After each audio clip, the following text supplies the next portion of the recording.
nuestras manos, nuestros pies, nuestros labios, nuestra mente. Ajá. No mostrarlas al pecado, ya no ser instrumento de Satanás. Ya no. Eres un nuevo cuerpo, eres una nueva mujer en Cristo Jesús. Ahora el Espíritu Santo que mora en ti te ha dado poder, autoridad y dominio propio para dominar ese carácter, para dominar esas acciones, para dominar aún los pensamientos. Dice que los llevemos cautivos a la obediencia a Cristo. Ajá. Entonces nos da poder y autoridad. Autoridad para dominar ese carácter. Que en mí está que pelear, no, ya no, porque Cristo vive en mí. Ajá. No tiene caso que pelee por algo que no, Señor, ya serás tú obrar en estas circunstancias. Lo pongo en tus manos. Ajá. Pero ya no, mi mente ya no se va a enfocar en esas circunstancias. Ya no. Dice, vuestros miembros al pecado como instrumentos de iniquidad. Entonces, iniquidad es el acto interno de obstinación contra Dios. Ajá. La desobediencia. Yo lo puedo hacer por mis propias fuerzas. Y otra vez la misma circunstancia, no, ya no. Porque eso es lo que estamos llevando a cabo, es una obstinación contra Dios. Cuando tu hijo comete las mismas circunstancias, ya tú lo ves como una rebeldía, ¿no? Lo ves que al principio fue porque sí, no sabías, por la ignorancia tal vez, pero ahora ya esto es desobediencia. Ya esto es que te quieres pasar de listo. Ajá. Ya es una desobediencia. Entonces a eso es una iniquidad.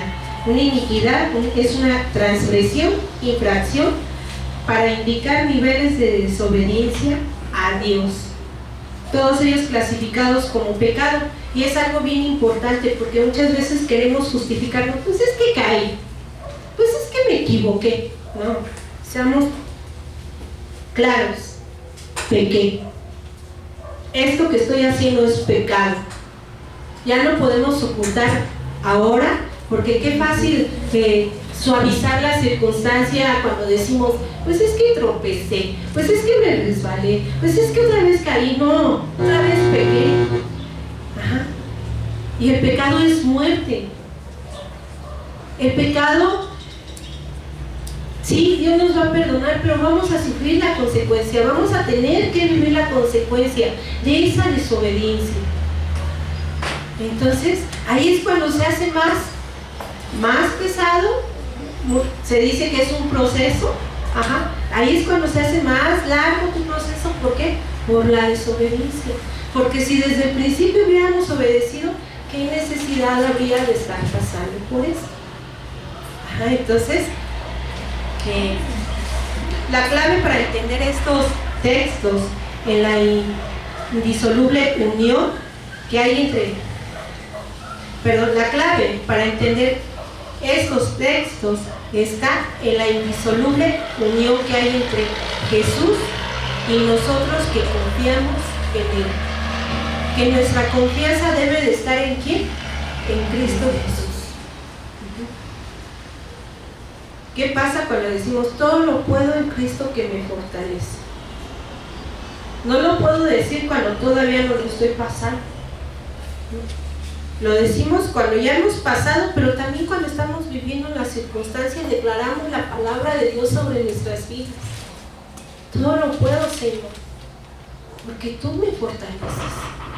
Todo lo puedo en Cristo porque me fortalece, porque tú me das ese aliento de vida, porque tú me das esas nuevas fuerzas, porque tú me das esa gracia, porque grande es tu misericordia. Entonces, cuando llevamos la palabra de Dios sobre nuestras vidas, cuando la hacemos viva en nosotros mismos, esa es la diferencia. Ahí es cuando vemos que el Espíritu Santo verdaderamente está morando en nosotros. Porque ya no creemos a ese que nos tenía en el pasado en el menosprecio, que nos tenía pisoteando en aquellas cosas, en esos pecados que nos apartaban de Dios. Entonces dice que esa es la clave de la unión que hay entre Jesús y nosotros que confiamos en Él. Esa identificación es tan real que Pablo dice que como Cristo murió por nuestros pecados, nosotros también morimos con Él a nuestros pecados. Como Cristo resucitó a nueva vida, nosotros también resucitamos a nueva vida. Es una nueva vida la que estamos viviendo en Cristo Jesús. Todas las cosas son hechas nuevas y todo es hecho nuevo. Sí, amén. Amén. Entonces, dice, la consecuencia es que hemos muerto al pecado y nuestro viejo hombre fue crucificado con él, a fin de que no sirvamos más al pecado. La muerte de Cristo la muerte de Cristo tiene que ver con el pecado y el perdón. Con Cristo hemos resucitado para que andemos en vida nueva, vivamos para Dios y nuestros cuerpos activos como instrumentos de justicia. La resurrección de Cristo se relaciona con la vida.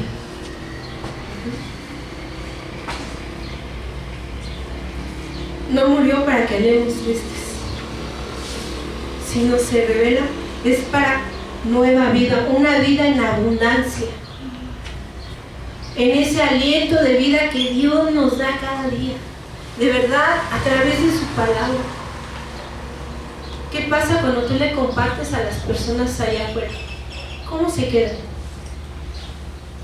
Muchas personas se quedan agradecidas y quieren más. Te hablan para pedirte ayuda, porque Dios pone, hasta Dios en ese momento trabaja, que los pone en tu camino, para que tú puedas transmitir una palabra de vida que transforme, que cambie las vidas, que dé aliento de vida en ese momento que se están ahogando, que sienten que se están hundiendo, que ya no pueden salir de las drogas, que no pueden salir del alcohol, pero que Dios te da una palabra para que sople aliento de vida en ellos.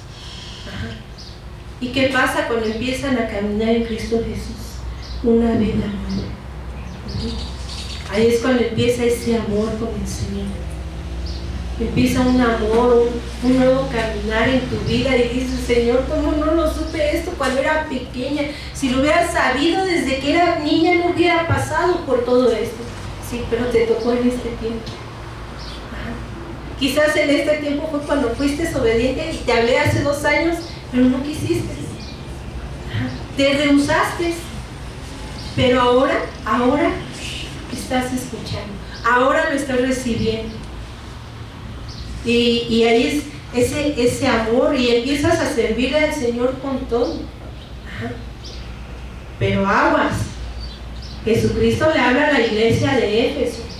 ¿Y qué le dice? He mirado tu arduo trabajo, he mirado tu caminar, pero tengo algo contra ti, que has olvidado tu primer amor. Hay veces que aunque le estemos sirviendo al Señor, y córrele para allá, y córrele para acá, y ya me levanté, y sí oré, pero así rápido, ¿no? O sea, y llega la noche y ya estás bien cansada porque el servicio fue muy largo y todo eso. ¿Y luego? Y ese primer amor en el que te detenías y meditabas en su palabra antes de irte a dormir, cuando te levantabas aún hasta de madrugada, te despierta el Señor y tu espíritu está latente, porque el Espíritu de Dios está en ese momento que quiere estar a solas contigo, que no haya distracción. Entonces, que ese amor siempre esté encendido a través de su palabra, de su presencia, que siempre esté latente ese aliento de vida que Dios da, a través de la palabra, a través de pasar tiempo a solas con Él, a través de convivir con tus hermanos, de amarlos en ese tiempo que tú sabes que ellos están pasando por circunstancias, pero que Dios te deja sentir ese dolor, que te deja sentir esa necesidad que ellos están pasando, y vienes ante la presencia de Dios y el Espíritu Santo te lleva de la mano. Otra vez.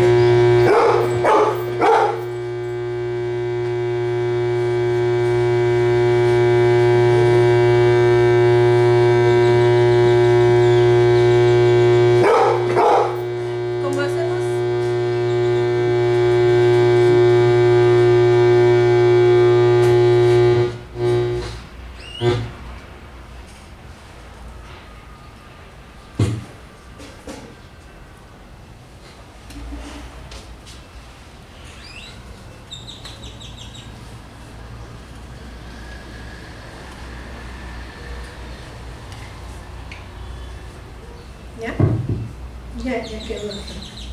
Voy a tratar de no moverme.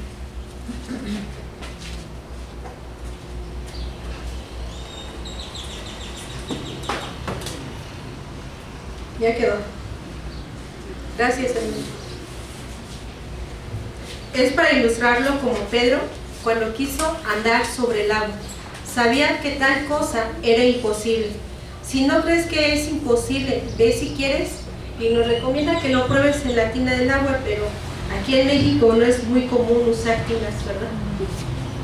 No usamos tinas, pero podemos empezar. Dice, Pedro vio que Jesús lo hacía, así que razonó: si Jesús con su poder hace lo que es imposible, si Él me da de su poder, yo también lo puedo hacer.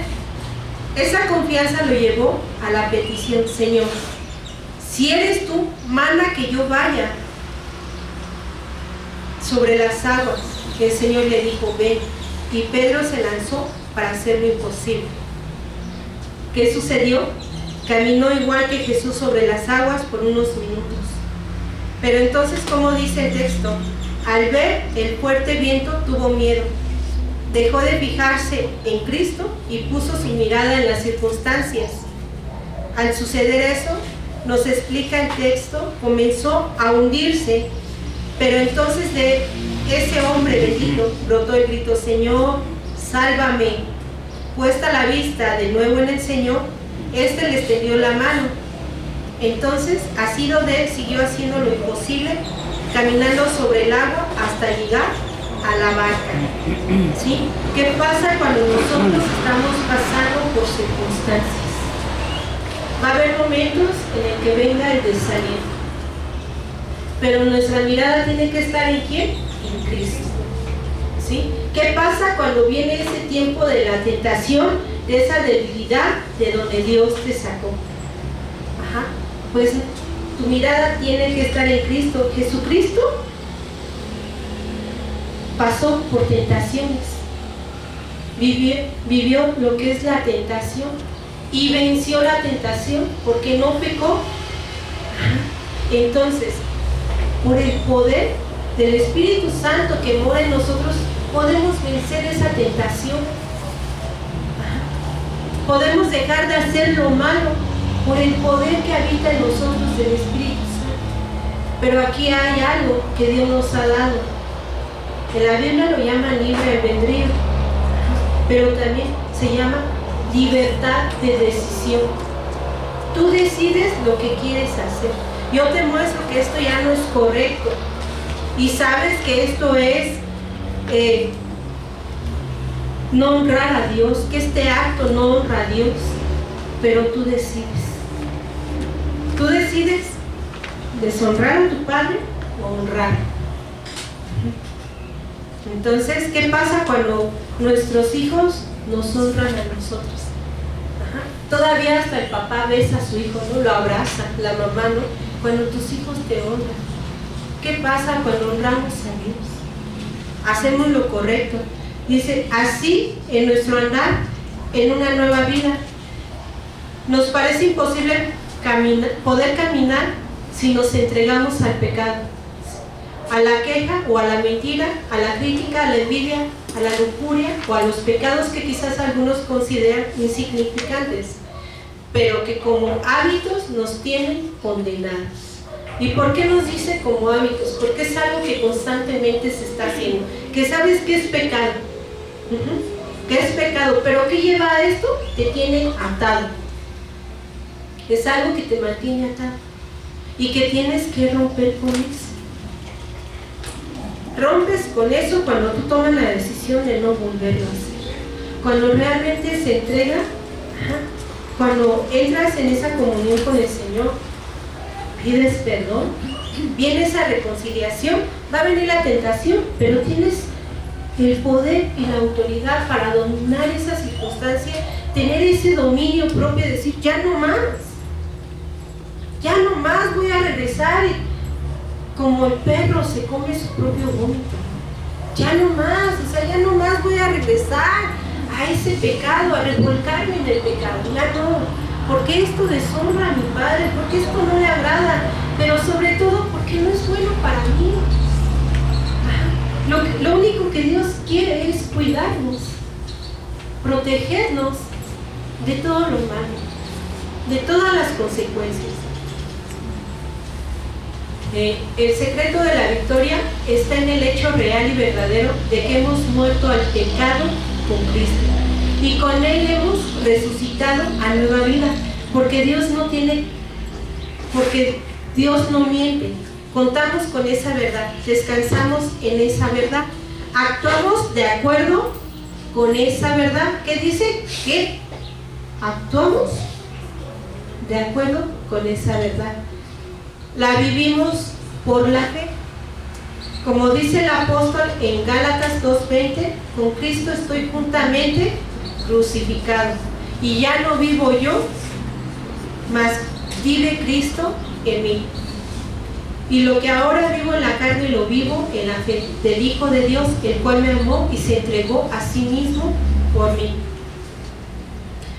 Tan seguro como proclamamos la muerte de Cristo y el derecho de perdón completo y total de nuestros pecados, así también afirmamos que con su resurrección Dios nos dio una vida nueva, y esa vida victoriosa, segura y constante sobre el pecado. Ahora nosotros estamos sobre el pecado. Ya el pecado no está sobre nosotros, sino nosotros sobre el pecado. Ajá. Es la victoria que Cristo Jesús nos ha dado sobre el pecado. Vamos a Efesios 2:10.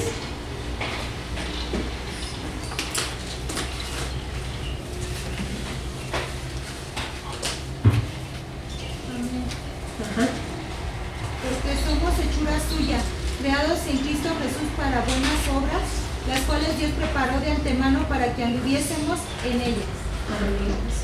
Dice que somos ¿qué? Hechura suya.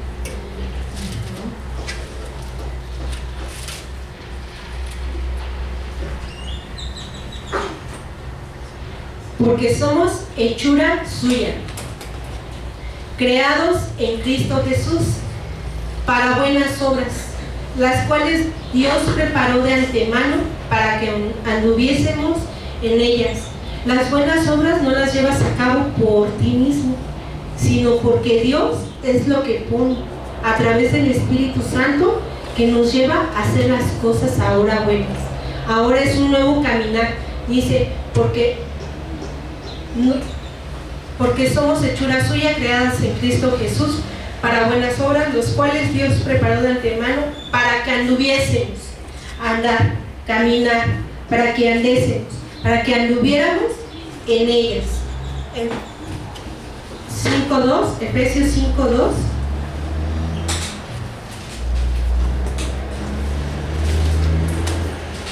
Y andad en amor, como también Cristo nos amó y se entregó a sí mismo por nosotros, ofrenda y sacrificio a Dios en olor fragante. Dice, y andar en amor. Andar, caminar, continuar en amor.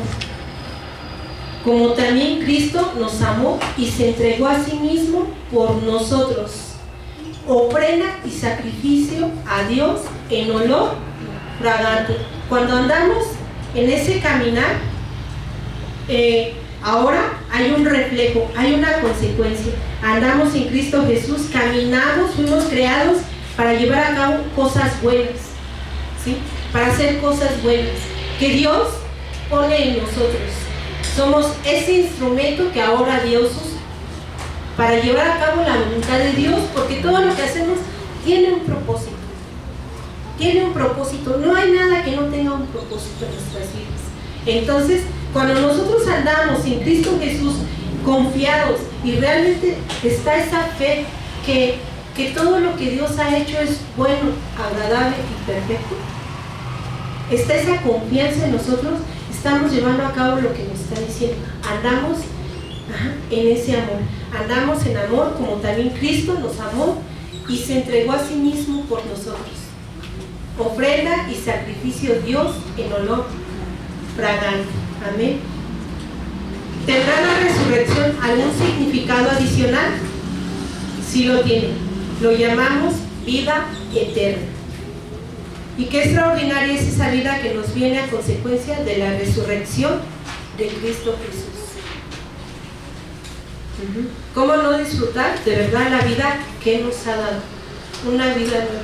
El que ahora podamos disfrutar, tenemos el privilegio de que en este tiempo Dios está permitiendo que vivamos aquí, que disfrutemos lo que Dios ha permitido, que Él ha creado, que Él ha formado, que podamos disfrutar la familia que Dios nos ha dado, amarla y bendecirla, que podamos pasar tiempo con ellos, que podamos compartirle a través de nuestras acciones, a través de nuestras actitudes, lo que Cristo es en nuestras vidas, lo que Cristo ha hecho en nuestras vidas, que podamos dar testimonio a través de nosotros, de lo que ahora Dios ha hecho en nosotros. No que solamente vengamos y les demos versículos. Sí, podemos dar los versículos y aprenderlos de memoria, pero si nuestra actitud no va de acuerdo con lo que les estamos compartiendo, va a ser totalmente diferente. Podemos ser hasta de tropiezo, porque para andar así como tú andas, mejor ahí nos vemos, y no. Ellos tienen que anhelar lo que hay en nosotros. Amén. Que es la presencia de Dios, que es la gracia de Dios. Entonces, el disfrutar los alimentos que Dios nos ha dado, bendecirlos, todo eso, que el día que estemos en su presencia, en la presencia de Dios, ya no lo vamos a tener. Pero que en este caminar tenemos ese gran privilegio, andar en amor, amarnos unos a los otros, bendecirnos unos a los otros. El que tú escuches, le preguntes a tu hermano, ¿cómo estás? ¿Cómo estás? Y va a haber dureza tal vez en tu hermano, no te lo va a querer externar, pero cuando Dios te lo pone, quebranta esa fortaleza, quebranta a Dios esa fortaleza y vamos a orar por esa circunstancia. Andar en ese amor, reconciliarnos, no darle pie al pecado, ya no.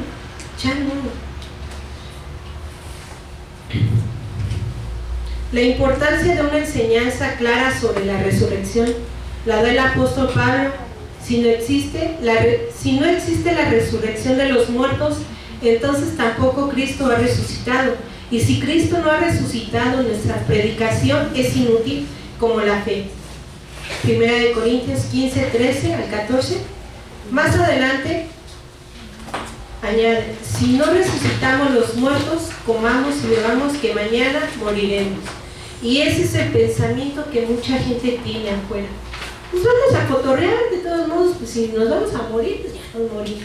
Y no, o sea, no se dan cuenta de que el grave error que hay, esa oscuridad que no nos deja ver más allá de lo que es este mundo, de lo que viene después de que uno entrega el cuerpo, de que el cuerpo regresa a su lugar. Con la negación de la resurrección se niega todo, la vida se hunde en un abismo, su significado es ilusorio. Con la afirmación de la resurrección, la vida cobra valor y sentido. Y de verdad, cuando la gente no tiene a Cristo Jesús en sus vidas, viene un abismo sobre sus vidas. Hay quienes por eso muchas personas se suicidan, porque no ven más allá, porque lo único que ven es un ahogarse. Pierden esa razón de vivir, no le encuentran el sentido a la vida, el por qué continuar adelante, no se sienten capaces de seguir adelante. Unos se suicidan, es como creen sanar ese dolor, saciar ese dolor, quitar ese dolor.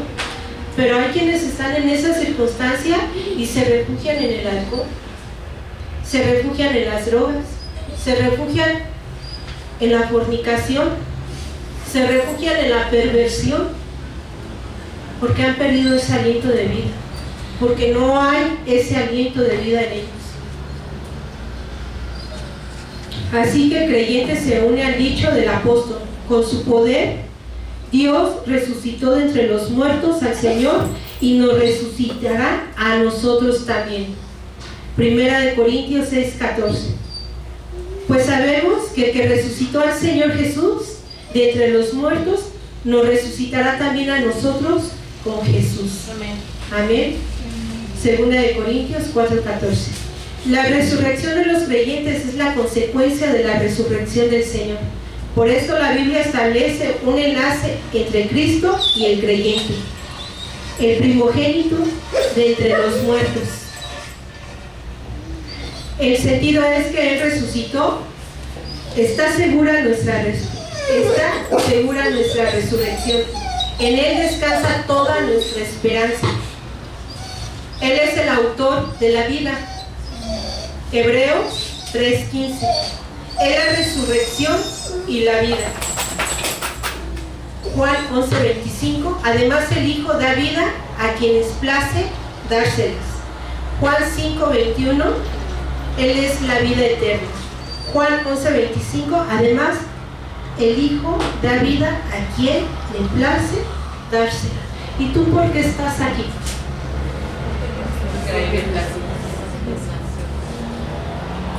No porque tú quisiste, sino porque a Él le plació traerte a este lugar, dar su vida por ti. A Él le plació enseñarte las cosas del reino, hacerte partícipe de la obra de Dios a través del Espíritu Santo que te guía a hacer las cosas,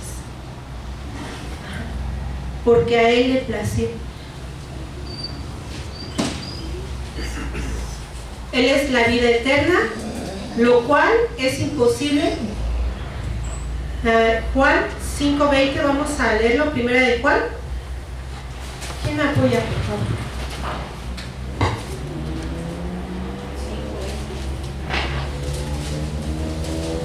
Pero sabemos que el Hijo de Dios ha venido y nos ha dado entendimiento para conocer al verdadero, y estamos en el verdadero, en su Hijo Jesucristo. Ese es el verdadero Dios y la vida eterna. Amén. Dice que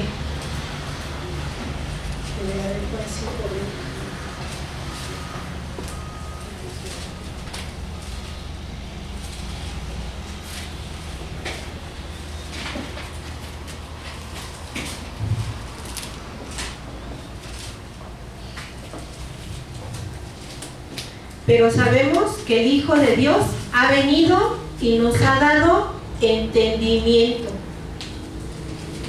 para conocer lo que es verdaderamente, y estamos en el verdadero, en su Hijo Jesucristo. Este es el verdadero Dios y la vida eterna. Entonces, porque a Él le plació, estamos en este camino, estamos en Cristo Jesús. La vida de un creyente se caracteriza por una fe sólida en la resurrección de Cristo y por ende en una esperanza segura de su propia resurrección. ¿Dónde está, oh muerte, tu aguijón? ¿Dónde, oh sepulcro, tu victoria? El aguijón de la muerte es el pecado y el poder del pecado es la ley. Pero gracias sean dadas a Dios. Él nos da la victoria por medio de la resurrección, nuestro Señor Jesucristo. Amén. Entonces dice, en su esperanza segura de su propia resurrección, es como nosotros caminamos, con esa esperanza segura. Nosotros estamos seguros de esa resurrección. No estamos y dudando, no. El que duda no está creyendo. Ajá. Está poniendo su mirada en las cosas, está poniendo su mirada en lo que el diablo le está mostrando. Cuando Jesucristo nos ha enseñado a través de su palabra, a través del discernimiento, de la revelación que el Espíritu Santo nos da, que estamos caminando. Por eso es que caminamos con esa fe, con esa esperanza de que un día estaremos en su presencia. Ajá. Que un día estaremos delante de su presencia, que nos dirá, pásate de este lado, pásate de este lado. Y cuántas cosas Dios nos habla que nos espera de bendición, y que hemos comenzado ese camino, gracias a Dios. Porque hay vida después de la muerte, especialmente por la promesa de que esta vida futura será mejor que la experiencia presente. Entonces el aguijón, el terrible espanto natural hacia la muerte, se toma en victoria y en bendita esperanza. También hay preguntas que vienen, dice, ¿cuándo será esa resurrección? ¿Cómo será esa resurrección? ¿Por qué es importante este tema? El cuándo está ligado a la segunda venida de Cristo, porque el Señor mismo descenderá de los cielos con exclamación de mano, con voz de arcángel y con la llamada de la trompeta de Dios. Y los muertos en Cristo resucitarán primero. Después nosotros, los que todavía vivamos, los que hayamos quedado, seremos arrebatados con ellos para recibir al Señor en el aire. Por eso no te preocupes en estar guardando la loza por muchos años. Yo le decía una vez a mi mamá, ella guardaba platos de su mamá que le había heredado, ¿no? Unos platos así muy grandes, y los guardaba y sacaba los de plástico, ¿no? Y un día le dije, mamá, ¿para qué guardas toda tu loza? Cuando puedes disfrutar ahorita en este tiempo y usar tus platos y comer con unos platos, ¿para qué los tienes ahí? Te vas a morir y no vas a poder llegar al cielo por tanto peso que estás ahí cargando. Todos esos platos pesan un montón.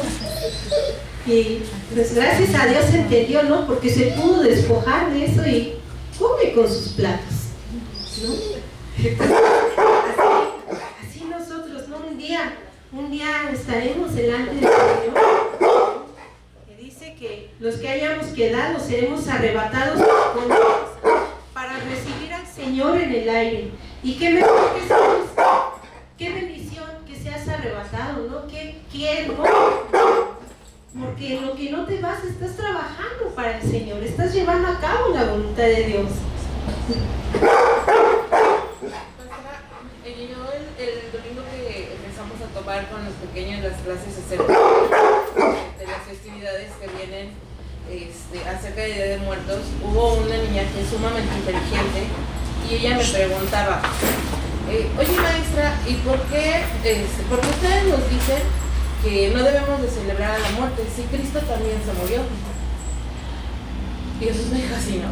Y le dije, primero señora, ayúdame para darle la respuesta correcta. Y la respuesta que le di fue, ok, Cristo murió en la cruz del Calvario y por eso decimos que Cristo venció a la muerte. No porque Él haya quedado allí crucificado, como nos lo han enseñado, sino porque Él resucitó. Es decir, que después de 3 días Él volvió a vivir. ¿Cuántos personajes tú conoces en la historia que regresaron a la vida?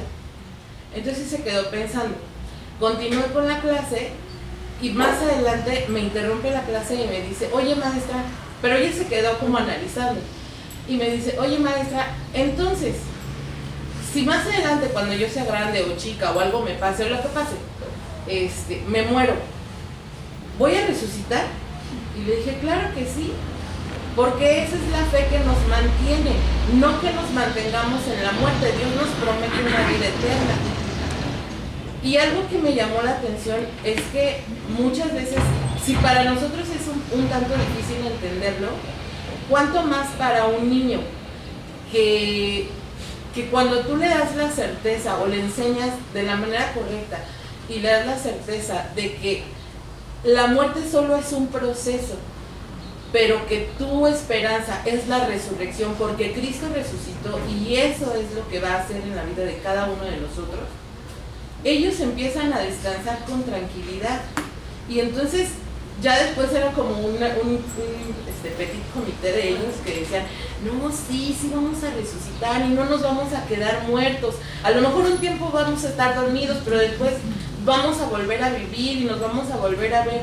Entonces, eso la verdad es que para mí a veces uno viene con la idea de dar una enseñanza y ellos te enseñan cosas diferentes, pero el hecho de que ellos tengan esa certeza desde pequeñitos en su corazón de que su vida no va a terminar cuando su cuerpo deje de funcionar, la verdad es que es una esperanza viva para ellos, lo que habla de la resurrección, ¿no? A veces para nosotros es complicado, cuanto más para ellos, y que lo sepan, es una bendición. Es como, a mí un día el Señor me mostraba, ¿no? Cuando dice que fuimos creados en el vientre de nuestra madre, pero que Él ya nos había escogido desde antes de la fundación del mundo, y que Él sopló aliento de vida en nuestra nariz, ¿no? Y cuando habla que nuestros ojos, mi embrión vieron tus ojos, entonces ahí nos está hablando cómo ha sido ese proceso en nosotros, ¿no? Y en alguna ocasión me ha llevado a entenderlo y a compartirlo, ¿no? Mira, Dios te formó en el vientre de tu mamá, Él sopló aliento de vida en tu nariz. ¿Y qué pasa? Ya estuviste 9 meses, esos 9 meses que Dios usó para formar tu corazón, tus manitas, tus pies y todo el cuerpo. Ajá. ¿Y qué pasa? Dice que Él sopló aliento de vida en ti. Esa respiración, ese aliento de vida, el Espíritu Santo, el Espíritu que viene a vivir en ti, el Espíritu. Entonces ya vienes a este mundo, vives todo un proceso, pero no acaba, sino ahora continúas otro. Ajá. Entregamos este cuerpo, pero Dios nos da un nuevo cuerpo glorificado. Ajá. Para continuar lo que sigue en la presencia del Señor. Ajá. Entonces, ¿cómo es que nos lleva? Por etapas, un proceso.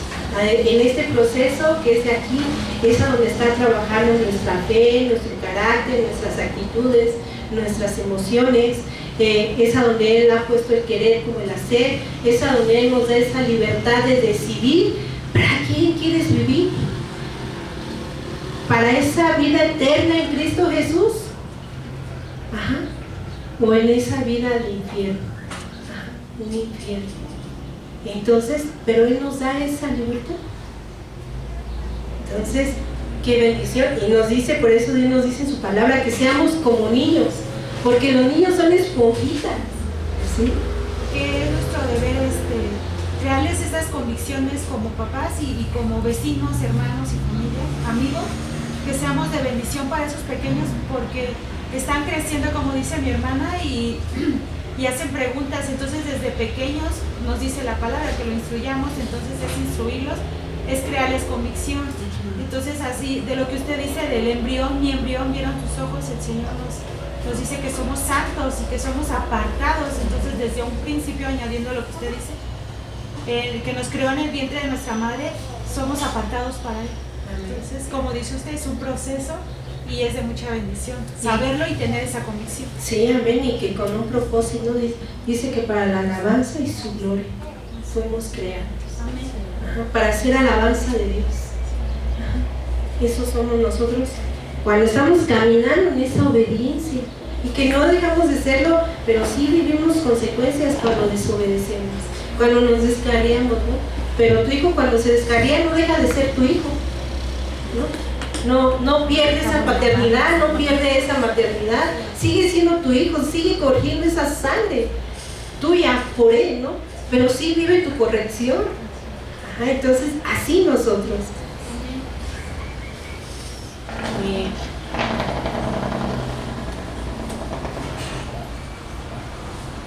¿Cómo será la resurrección de los justos? Pablo contesta esa pregunta con una metáfora hablada del misterioso proceso de la siembra y la siega. Primero dice el apóstol, se planta una semilla. Obviamente la semilla representa a alguien que muere y es sepultado. Casi siempre ese cuerpo enterrado es enfermo, débil, viejo, gastado, llevado al momento de la muerte por un proceso natural. Se parece pues a la pequeña e insignificante semilla que su campesino mete en la tierra. Como la semilla que muere germina en una nueva planta, así por el milagro de la resurrección, el cuerpo de todo ser humano un día cobrará una nueva vida, siendo transformado en un cuerpo nuevo. Los justos serán resucitados para vivir en eterno gozo con Dios. Los impíos para sufrir eternamente castigo merecido por rechazar a Cristo y por sus pecados. Ese proceso misterioso de resurrección intervendrá en el poder del Espíritu de Dios. De este descrito, el cuerpo enterrado saldrá a la vida algo nuevo, mucho mejor, mayor y superior. Por el mero hecho de estar completamente sin pecado, el cuerpo resucitado será diferente al enterrado. Es más, al relacionar la muerte de un creyente con la resurrección de Cristo, Pablo no le da una identidad nueva al cuerpo resucitado. Eso está claro por la mención que hace de las tinieblas, de las distintas clases de especie, cada una con su distintivo, es decir, como una semilla de maíz produce una planta de maíz, como un animal con su simiente produce otro animal de la misma especie. Igualmente, cuando el hombre en Cristo muere, en la resurrección también será hombre. Cada individuo mantendrá su propia identidad, reteniendo sus características espirituales. Hay algunos que piensan afuera, que piensan que volverán a, se me fue la palabra, resucitarán en perros, en animales, encarnarán, ¿no? Que vivirán, encarnarán en animales, ¿no? Y aquí tenemos la palabra de Dios que nos instruye, nos guía, y que no vamos a reencarnar en eso, ¿no? Sino que seremos resucitados con un nuevo cuerpo, glorificado. Ajá. Dice, igualmente cuando el hombre en Cristo muere, en la resurrección también será hombre. Cada individuo mantendrá su propia identidad. Y lo podemos ver a través de la parábola, ¿no? de Lázaro, cuando muere y va al seno de su Señor, que vemos, ¿no? El rico y el pobre, perdón, el rico y el pobre, ¿no? ¿Cómo son llamados por su nombre? ¿Sí? Y cómo es que uno sufre el dolor. Entonces nos está hablando de un cuerpo, a donde siente, a donde se percibe. Ajá. Entonces, yo tengo una duda más. Dígame, hermano. Cuando habla del tema de la resurrección de los muertos, que dice que los muertos en Cristo resucitarán primero, o sea, habla de personas cristianas que creyeron en Cristo, que ya murieron. Un ejemplo, mi abuelita, que era cristiana, ¿no? Yo espero verla ya, ¿verdad? ¿Qué va a pasar, por ejemplo, con esa persona? ¿Dónde está ahorita? Yo he escuchado de que hablan de un tema intermedio, porque se supone que cuando venga la venida de Jesús, la segunda venida de Jesús, como lo muestra en el libro de Tesalonicenses, van a resucitar esos muertos en Cristo, y los que estemos aquí con vida vamos a ser arrebatados juntamente en el cielo con Cristo. Pero ¿qué pasa con esas personas que ahorita ya murieron? ¿Dónde están? Ellos están en la presencia de Dios. Okay. Ahorita la enseñanza nos lo va a ir dando, porque sí viene la enseñanza.